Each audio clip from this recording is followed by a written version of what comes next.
that kind of gets us through in an efficient manner and is really a good way to proceed. So then we are ready to take a look at our first resolution under item 2.8.1. And if you guys would turn to just page 2 in your packet, that'll start us out. And that's reducing windmill-caused bird fatalities by 70%. And the original author of this resolution is Barbara Dahlgren, former Environmental Committee member from Milwaukee County, and she's here today to talk to us about her resolution. Just wanted you to know there were 4 additional submitting authors with this same resolution, and I also put those in your packet, pages 3 to 6. So Barbara, if we could ask you to go ahead and read through your resolution and then provide us with the comments and anything else you would like us to know. Thank you. Good morning. Can everybody hear me? Yes. Yeah. Okay. So this one is reducing windmill-caused bird fatalities by 70%. Wind power is a viable, clean, and renewable energy source. However, it isn't without any environmental impact, and it is important that we mitigate that impact as much as possible. Bird collisions are one such problem which can be lessened.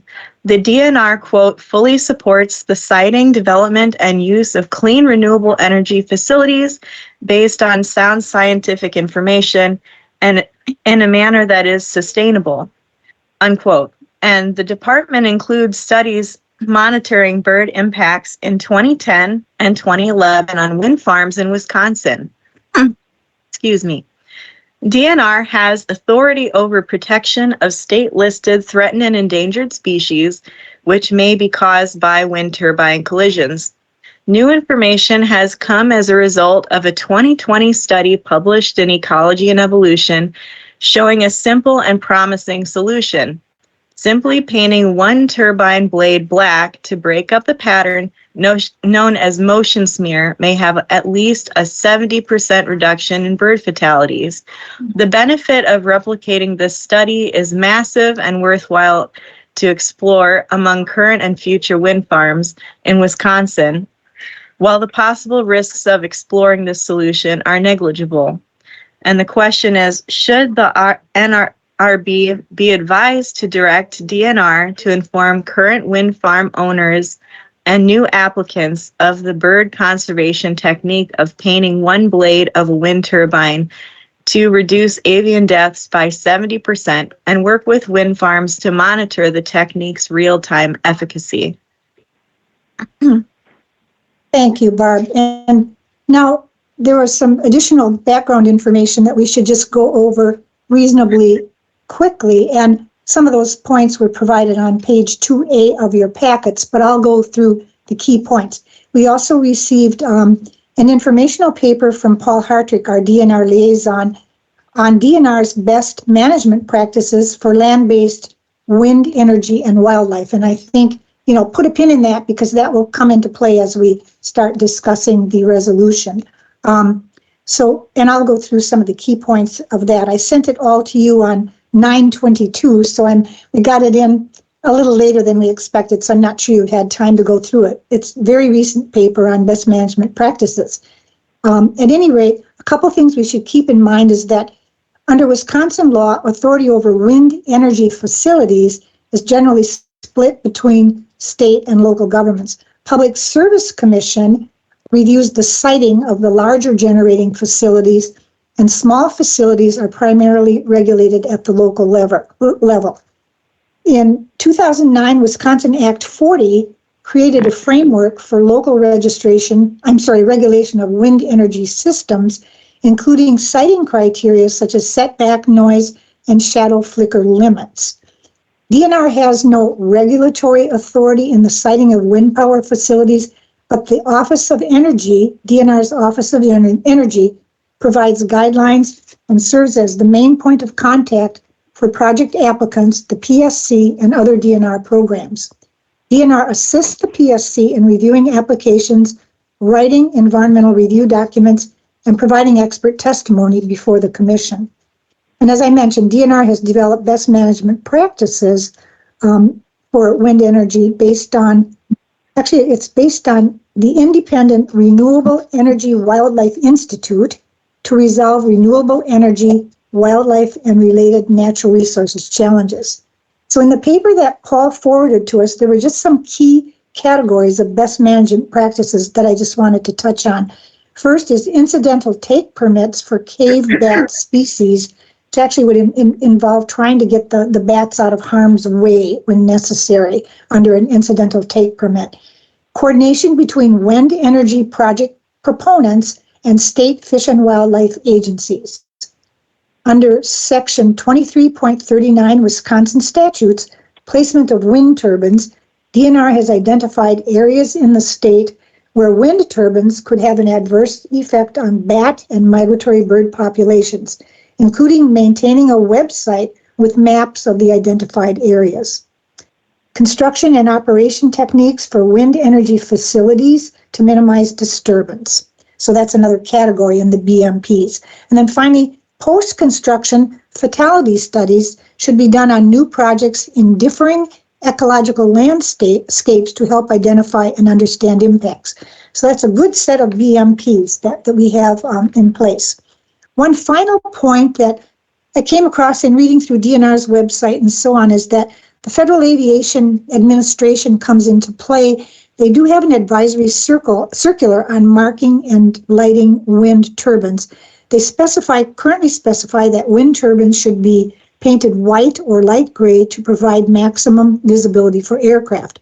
Blades or blade tips shall not be painted or manufactured in colors to camouflage wind turbines and surrounding terrain. Further coordination with FAA would be required to determine whether an exception could be made in their painting regulations to help reduce bird fatalities. So it's just another agency that most likely would need to be coordinated with. So those were kind of the background materials that we had provided.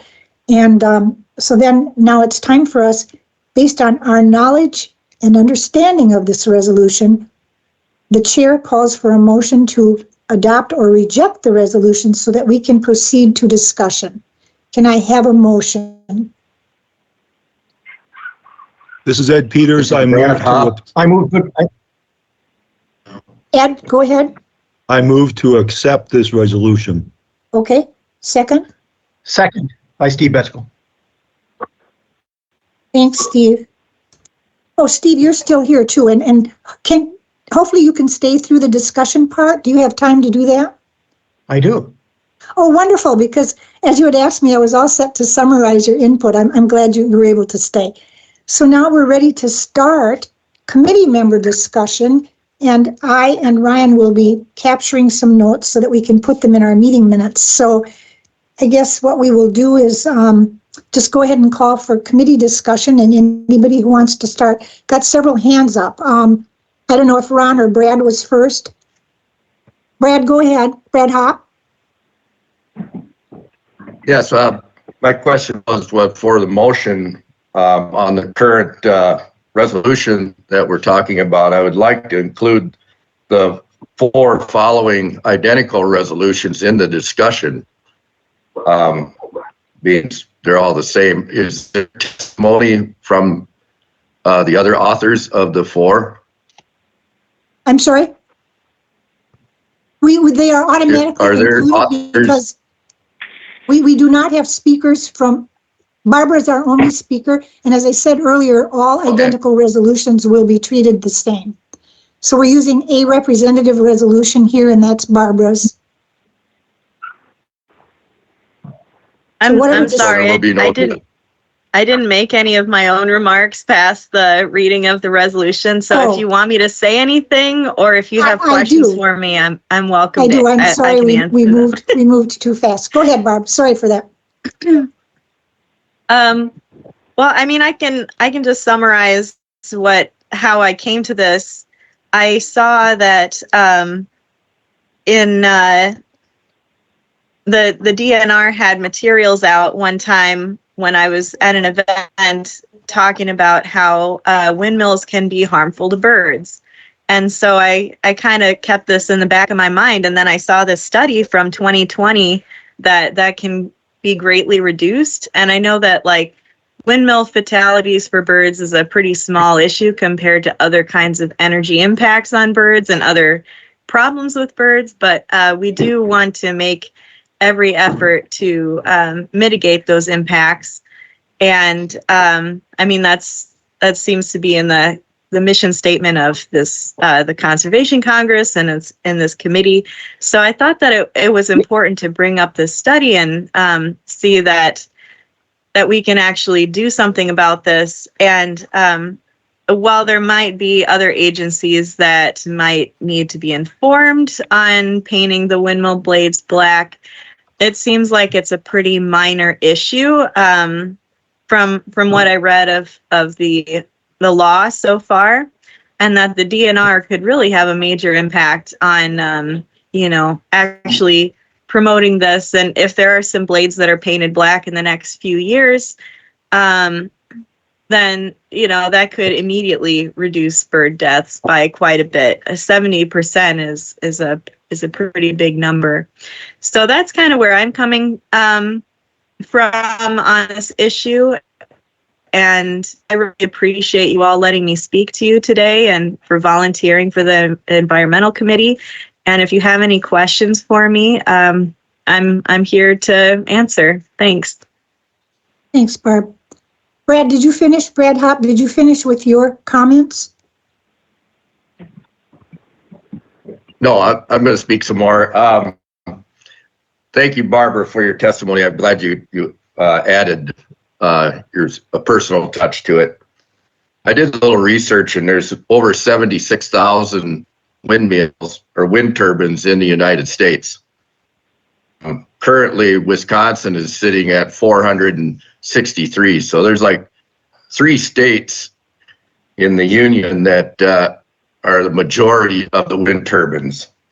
And, I see this being, we're kind of at the beginning of turbine world in our state. I see this as a very applicable practice.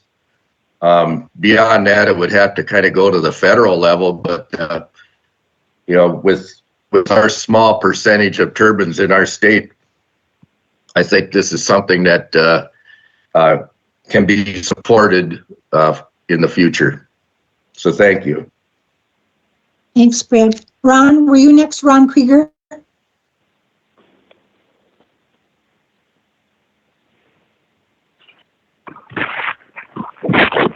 Ron Krieger, your hand was up.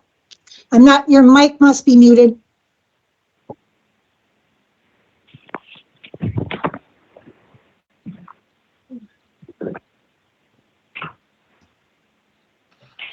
Ron, we have no sound from you. Is your microphone on?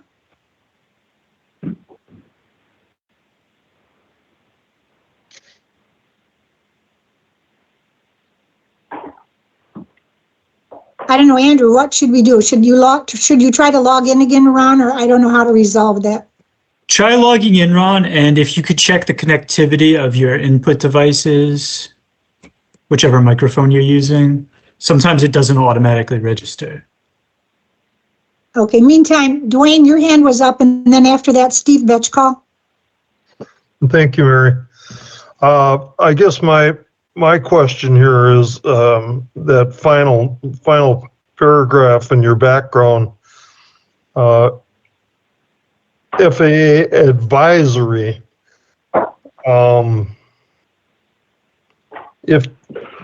If there's a law that says on the FAA level that says that they can't be painted, then we're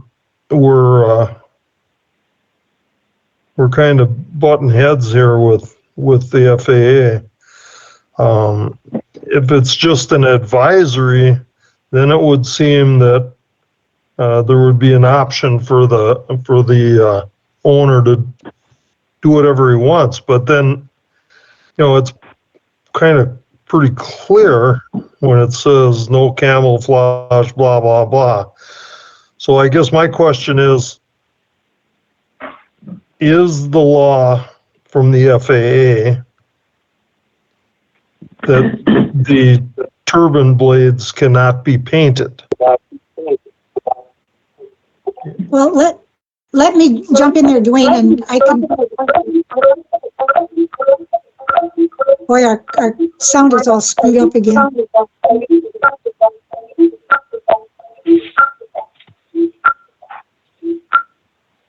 Someone's trying to speak. I was trying to speak, but it looks like we're having some difficulty. I can hear you. I have echoing all over the place, Andrew. I can't even hear Yeah, I hear myself. that as well. I I'm gonna can't mute tell. all these inputs.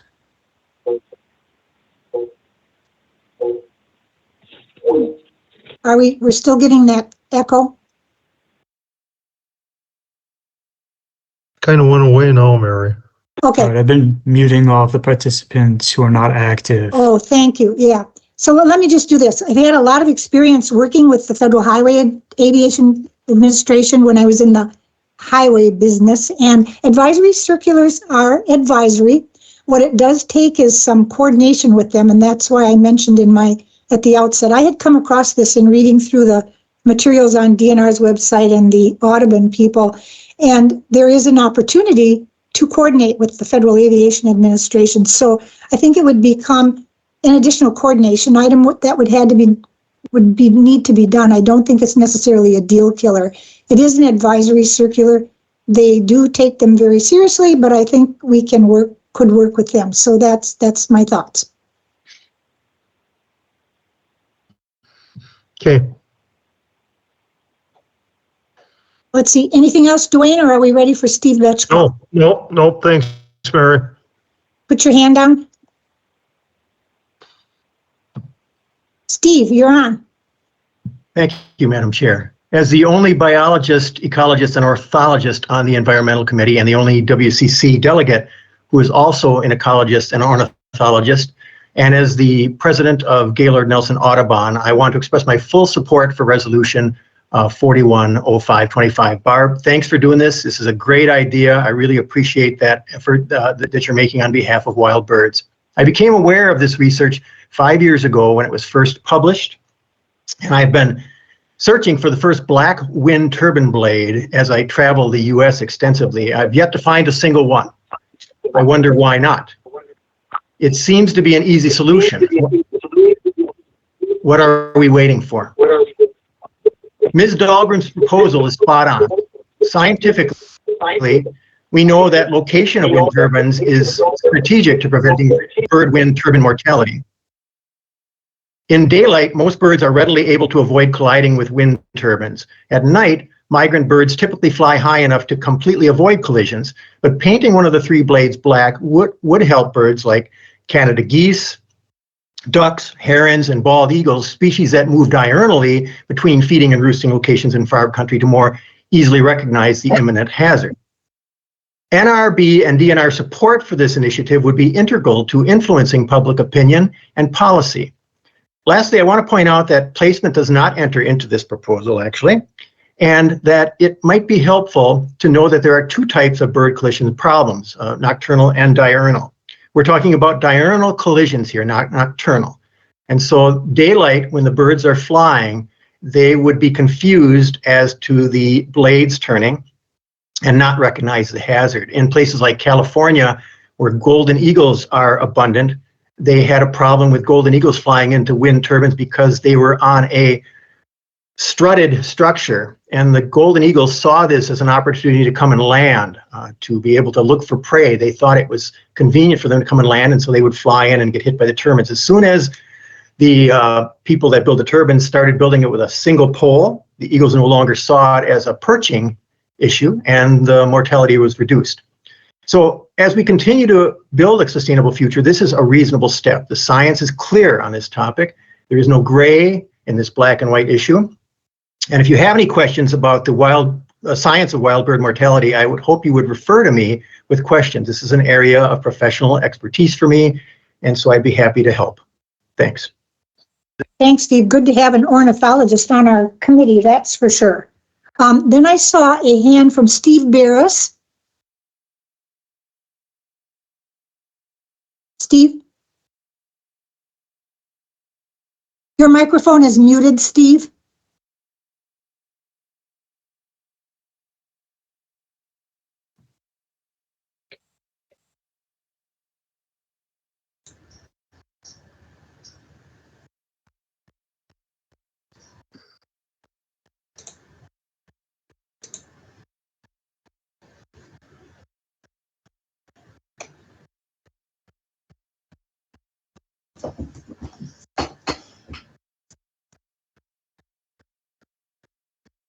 And you just click on that microphone and unmute it.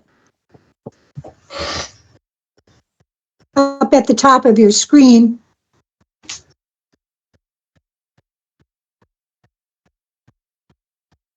The little microphone symbol up there that you can click on.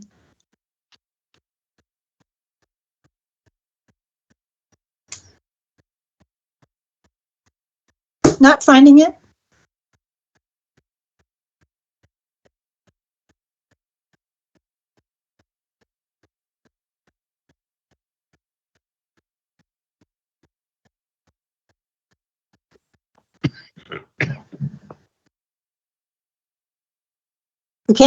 We can't hear you at all. You've got to unmute your microphone.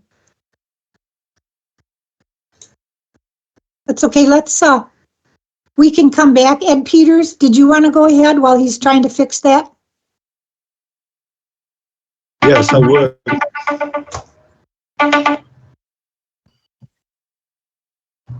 Go ahead, Ed. It sounds like I'm getting some feedback, but maybe it's okay now. I can hear you. Thank you. I think that this resolution deserves our support because of the fact that with the study from Norway, I think it is a very important issue, and that we can move ahead with this. It will probably take coordination between the DNR and FAA and probably other locations also. And I would like to also point out to Steve that there is more than one trained ecologist on this committee. Thank you. Me too.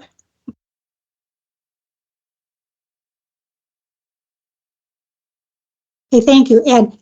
Steve Barris, were you able to get your microphone working? Not yet. I can hear you. Oh, you can hear me? Yeah, go ahead. Okay. Yeah, I'm all in favor of this. And with the FAA, painting one black, I don't think is gonna really make a difference on their end, for the simple fact there's lights that you can see in the daylight on top of those to begin with. And I would like to see it go forward, even if it's made out with the FAA that it's an experimental thing and we would do X amount of turbines and see like that. It's not going to be an easy job painting that, because that is a special coating that's put on top of that for stiffness and that, and it would have to probably be done at the factory, is what I'm guessing, and that's made overseas. So it might take a little time, but if the FAA would go ahead and let it be an experimental thing, I would be all for it. And I know people that had turbines on their land, and they did have quite a lot of bird damage and stuff like that. And they were the first ones that were in Wisconsin and stuff like that. And they were surprised on how many birds got it. And yeah, anything to lower that, I would be all for.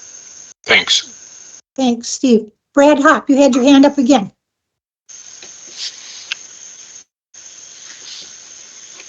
Yes, just a segue from what Steve just said, the blade manufacturers are independent from the rest of the turbine. The blades are the only thing that's non-recyclable, and I'm not sure of where they're produced or whatever, but it would take an effort on their part to change their manufacturing of these to go 2 white and 1 black, which I don't think is an impossible task, but it's just something that might create a bit of a challenge to make this change. I just wanted to bring that up. Thank you. Thank you. Any I had a couple of points, Barbara, that I wanted to kind of bring up about, I guess, the wording in your question and to the team as well. But first, I want to make sure, Ron Krieger, you have some comments. Ron, you're muted. Your mic is muted.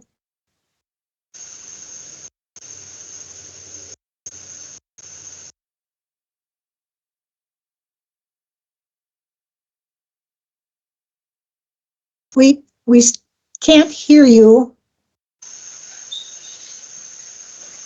Now make sure you push that button to make it move, okay? What's that? Now make sure you push the button so you're not. I could hear you. I actually could hear you then.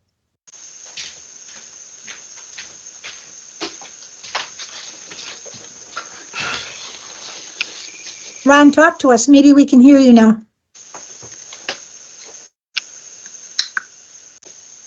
Mary Ellen, maybe check the volume. Check his volume. Oh, how do I do that? No, if Ron, if oh, he Ron, could check his your volume. Check the volume that you have your thing set at.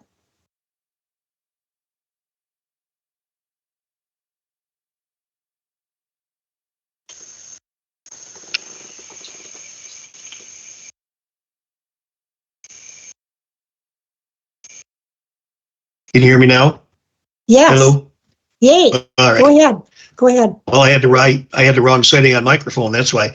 The only thing I've been listening and I've been trying to get in at the same time as my question is, has our young lady, Barbara, have you approached any of the utility companies in regard to this to see what kind of response they would give you?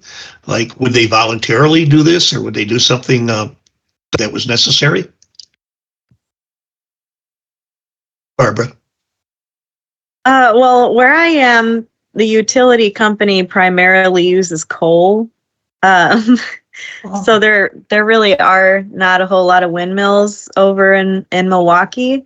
And this would really it's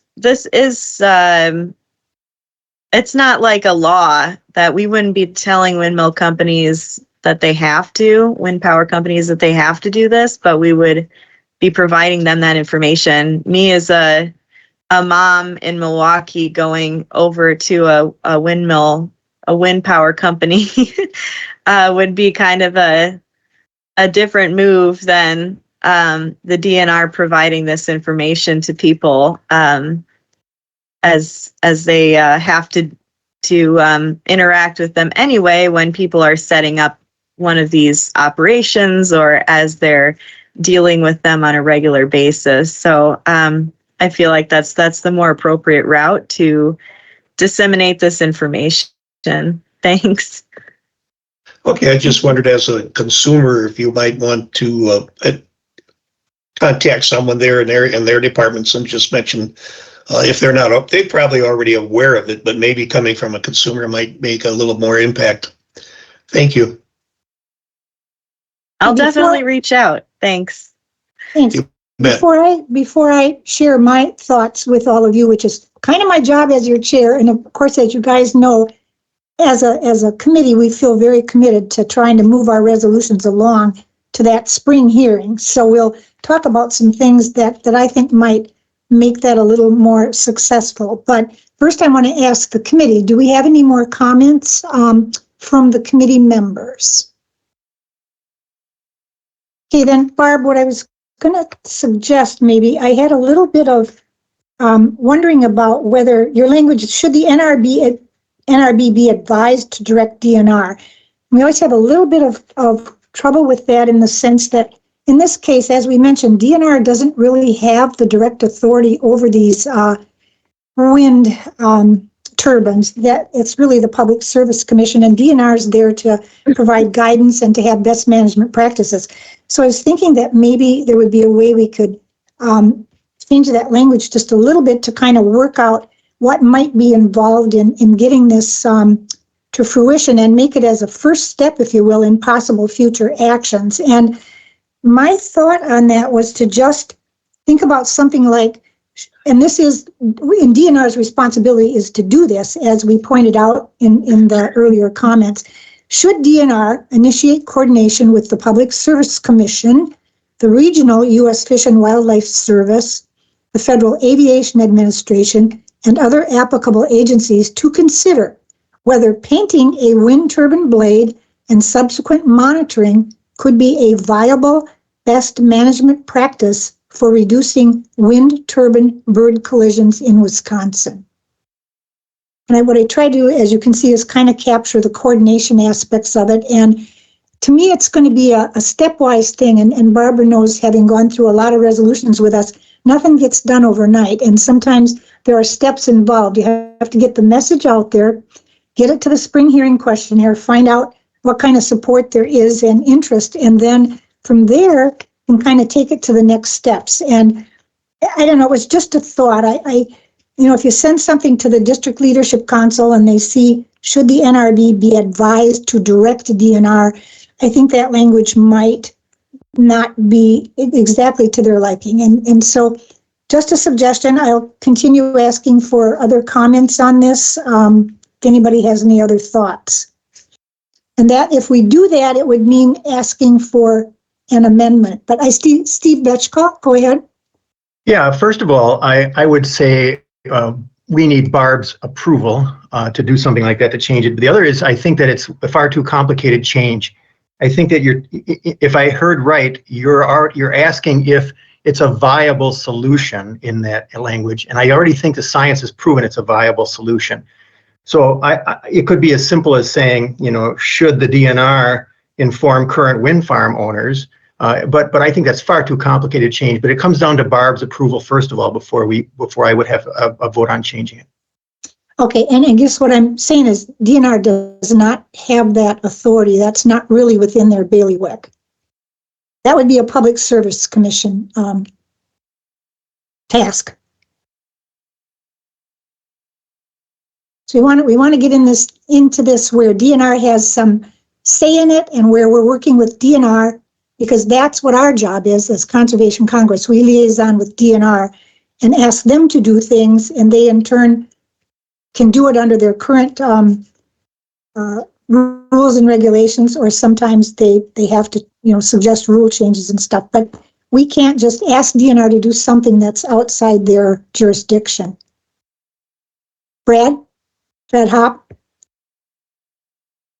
Yeah, if Barb is willing to accept this amendment, we would have to reject the original motion and then and get that approval, and then make a new motion to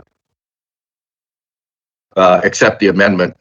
Yes, Brad, and that's the next step. That's where I was headed with this next. I just wanted to make sure that we're done with our discussion, and then we will call for a vote on the initial motion. And then if somebody wants to amend it, then we have to have a motion to amend. At any rate, I just wanted to put my thoughts out there so Barb can kind of think about them. And of course, Steve is correct. We do not change the resolutions without the author's consent. And so that would definitely be part of it. So for now, I just wanted to kind of throw out my thoughts as your chair and as a delegate and so on, that I think have a little more success in getting through if we somehow not get into the directing DNR to do something which I believe is not directly within their authority to do. Point of order, Madam Chair? Yes, Steve? Yeah, can we see what you've written in, can we see what you proposed in writing? No, I don't have that ability to do that. I can read it again.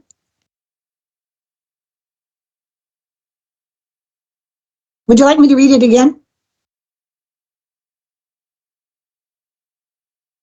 Well, yes, in lieu of seeing it, I think I'd have to hear it again, yes. Okay.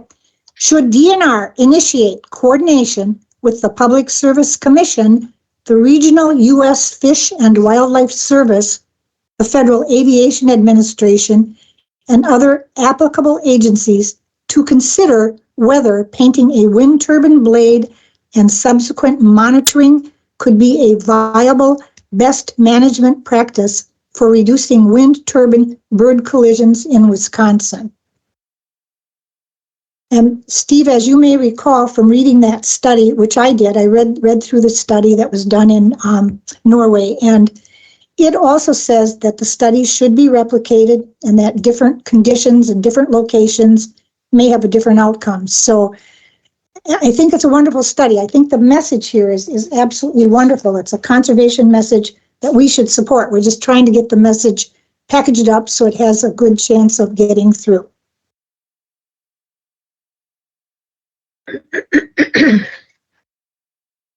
Barbara. Well, if you're asking if you can tweak my resolution, you'd have my consent to do so. I've done this with you all on this committee and for many years to get things through that next level so that the state can hear about this issue. I think that's really important to be able to get my message to the whole state in the next spring hearing. If you guys think that some other language is better, I definitely don't want my message to get lost that the DNR does coordinate with people who are putting up wind farms and people who currently own them. They do talk to them every once in a while. And I don't want it to get lost that I want them to be informed that they can possibly work on a study here to reduce bird deaths. So if we lose them in the conversation, I don't think that would resonate with my original message. Just to be sure that the wind farm owners are included in the messaging. Thank you. Thanks. Yeah, and we don't want to lose sight of that. I'm just trying to get the jurisdictional thing under our belts because that's going to either make or break this thing. So, Steve Barris, go ahead.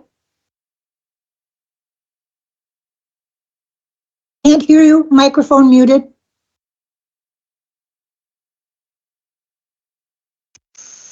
Okay. Yep. We can.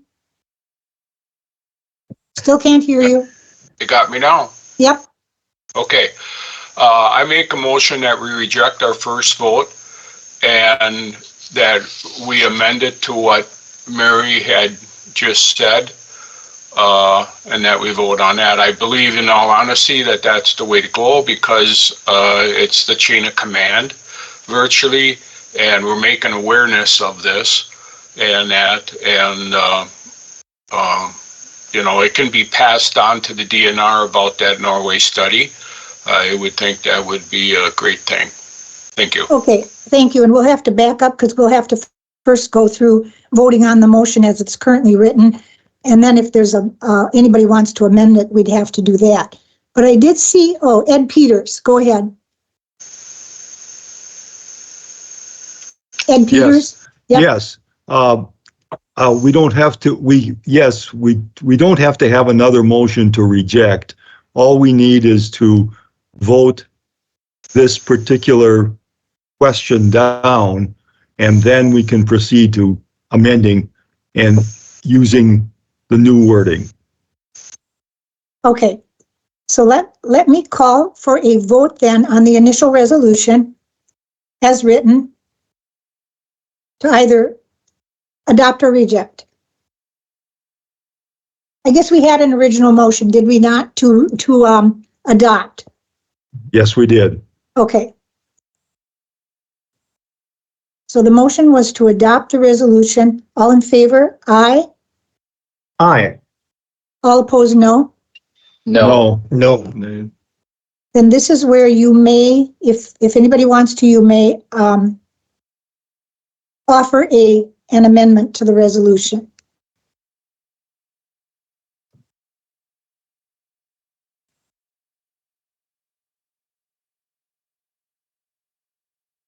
This is Ed Peters. I would offer the alternative resolution to accept the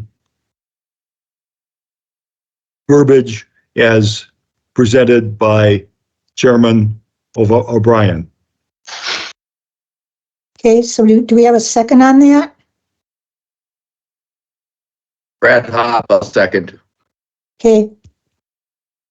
All right, so then all in favor of the amendment to the resolution. Steve, you have your hand up? Point of order. Yeah, we have to discuss before we vote. Yeah, you have to discuss first. Okay, discuss the amendment. Ron, who's up? Could you repeat your amendment, please? Yes, I can. Should DNR initiate coordination with the Public Service Commission, the Regional U.S. Fish and Wildlife Service, Federal Aviation Administration, and other applicable agencies to consider whether painting a wind turbine blade and subsequent monitoring could be a viable best management practice for reducing wind turbine bird collisions in Wisconsin? Thank you. Point of information. Steve? This is Ian Gunther. Oh, Ian. Hi. I just wanted to double check, make sure that Barbara's wishes are being held in this amendment, that she had talked about making sure that the DNR is discussing this or informing wind farm owners about these studies. Is that I'm guessing that amendment is in addition to the content of the resolution, rather than striking out any of the additional verbiage there.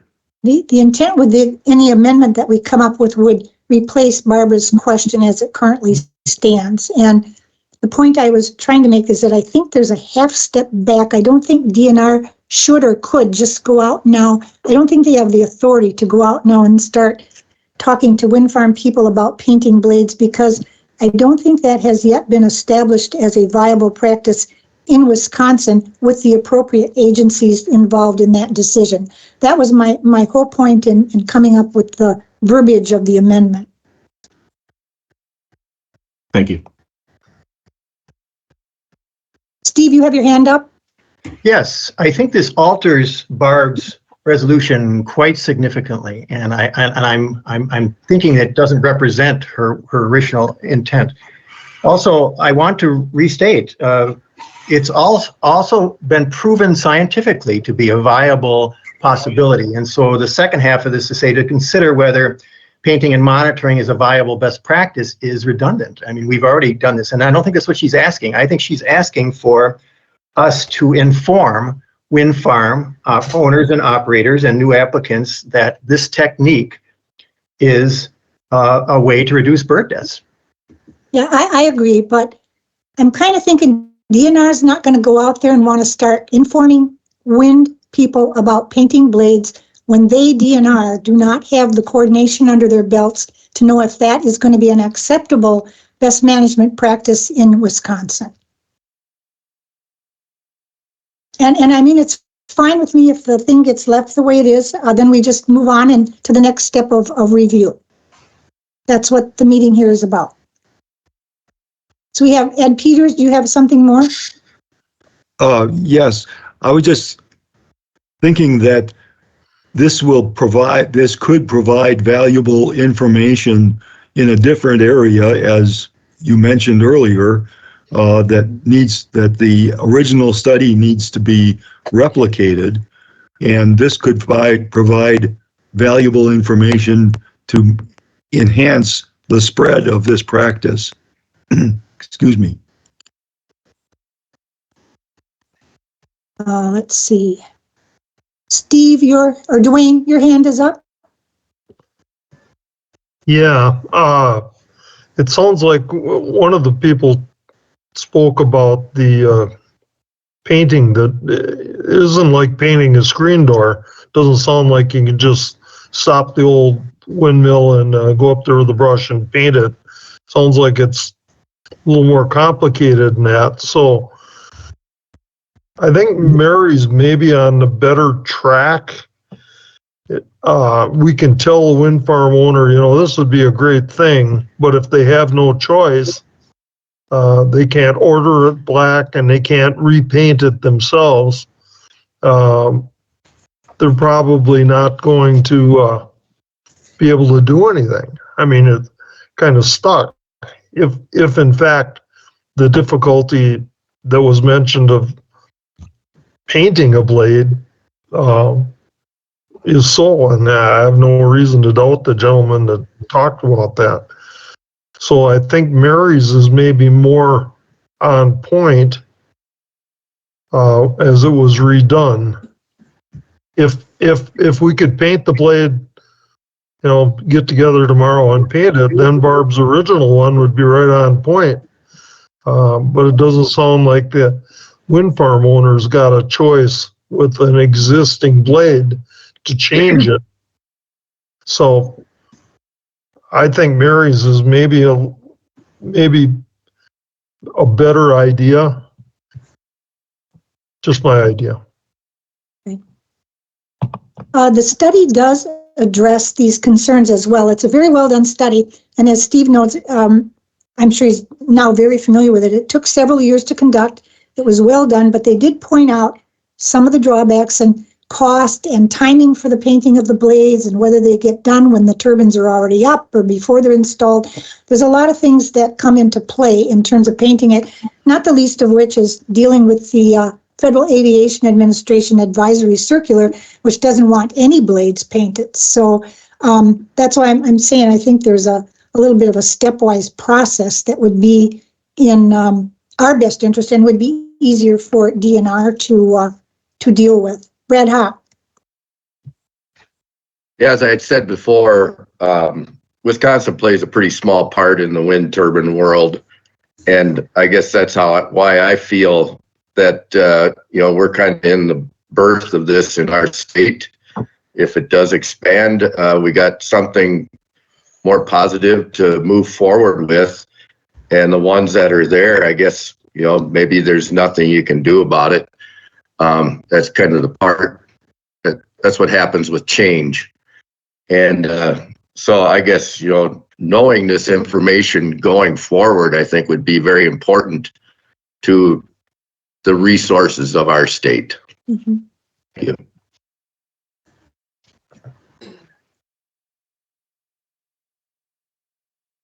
Anybody else?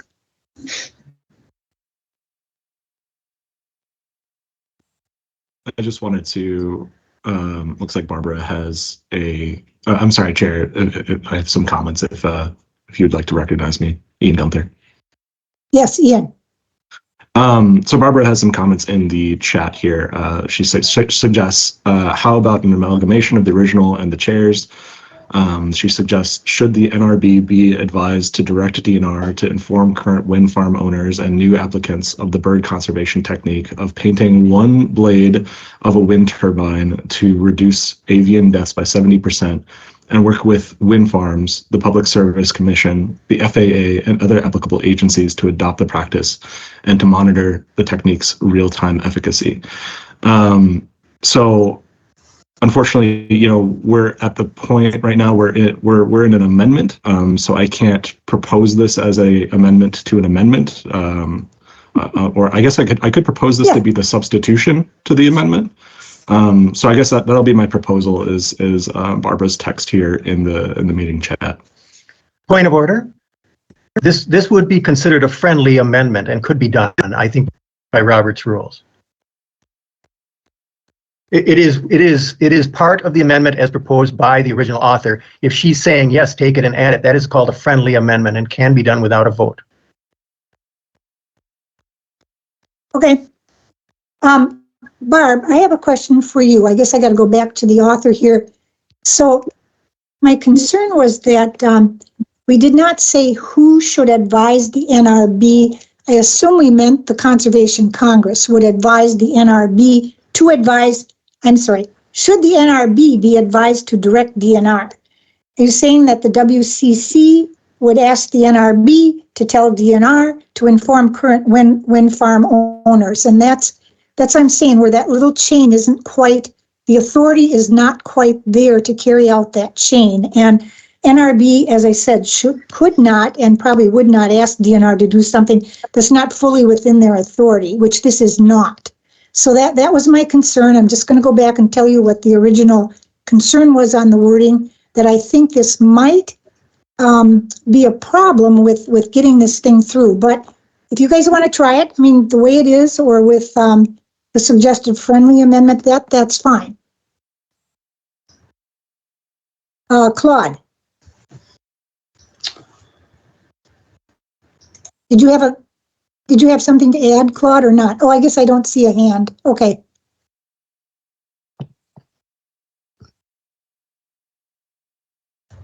So we're, Red Hop, our parliamentarian, let's try to figure out where we are here.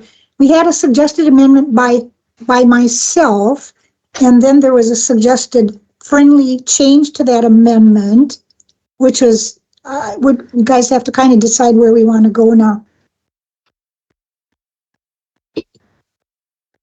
Well, that is all fine. I guess I don't really understand the combination of the two. I'd like to get some clarity on that. And I would think that there are other people here that kind of feel the same way.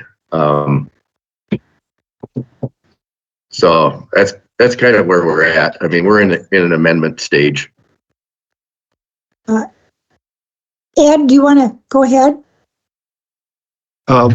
I actually think that we're not amending anything. This is the proposed wording is a change, and according to any other meetings that I've been in, there is no such thing as a friendly amendment, and so it makes it's just making it muddier, I'm afraid.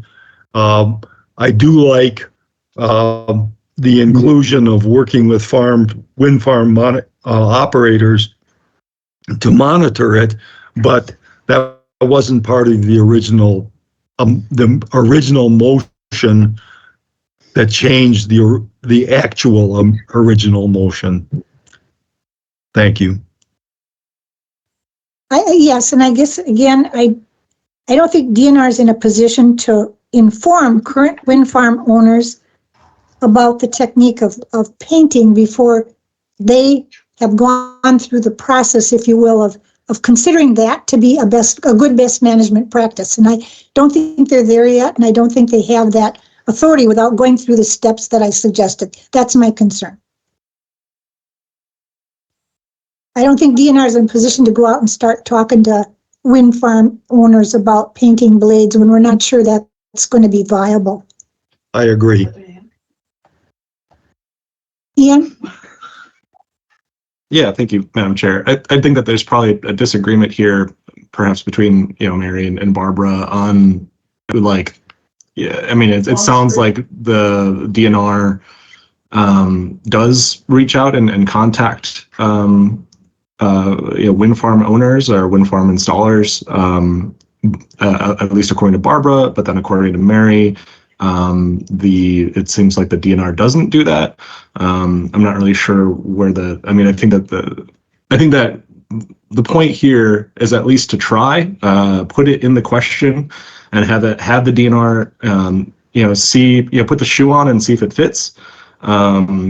And the additional language here that Mary proposed, I think, is very suitable for trying to make this change a reality over time.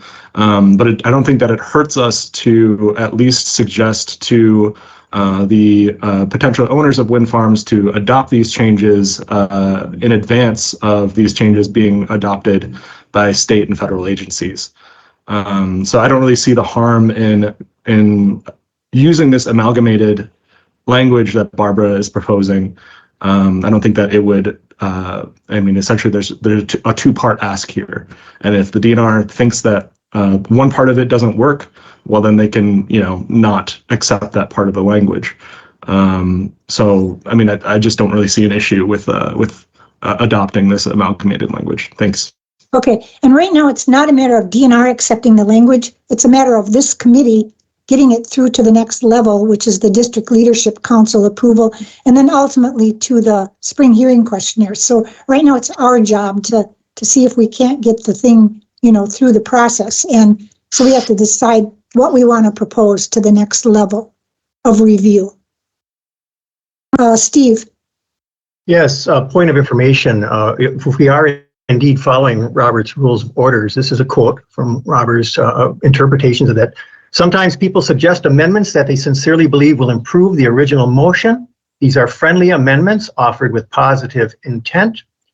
When someone offers a friendly amendment, we suggest that the presiders say, quote, "A friendly amendment is handled just like any other amendment. Is there a second?" And that is the interpretation of that rule.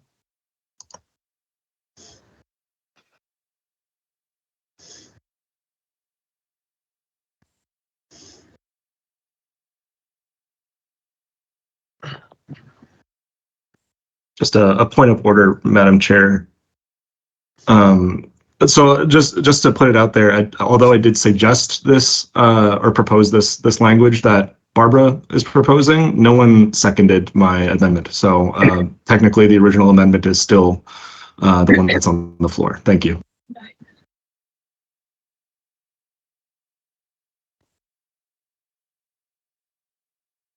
Okay, with that, I'm going to call for a vote on the resolution question as amended by my suggested language. Call for a motion to adopt the resolution as amended. Don't we already have that? Ed and Brad had motion. To adopt it as amended? Yes, But then we got onto the we discussion have a of what motion means and a amended. second. All right, so now we're ready to vote on the amendment that I proposed. If anybody needs me to read it again, I can. We're ready to vote on that. All in favor, aye. Aye. Aye. Aye. All opposed, no. No. Okay. Okay, so the suggested amended language carries.